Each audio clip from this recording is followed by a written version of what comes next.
తమిళనాడులో అయితే భారతీయ జనతా పార్టీ స్టాలిన్ భర్తం పట్టడానికి గట్టిగానే సిద్ధంగా ఉన్నట్టుంది. ఏదో ఊరికినే కాకుండా చాలా సీరియస్ ఎఫర్ట్ పెడుతుంది.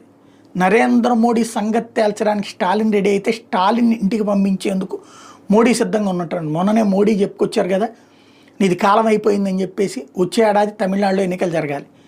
డిఎంకేతో ఉన్నటువంటి జట్టులో ఉన్నటువంటి పార్టీలు ఇప్పుడు బయటికి పోయే పరిస్థితిలో ఉంది.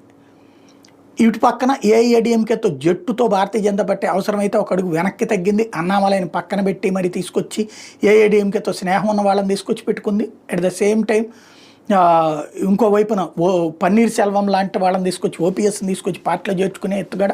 ఇంకో పక్కన ఎన్పీకేని యాడ్ చేసుకుంది. అట్లాగే ఇంకో 2 పార్టీలతో ఆల్రెడీ ఉంది. ఇవి కాకుండా ఇప్పుడు డిఎండికే ఏదైతే ఒకనాడు తమిళనాడుకి ముఖ్యమంత్రి కావాలనుకున్నటువంటి విజయకాంత్, అప్పట్లో తమిళ్ సూపర్ స్టార్ అతను, విజయకాంత్ పెట్టినటువంటి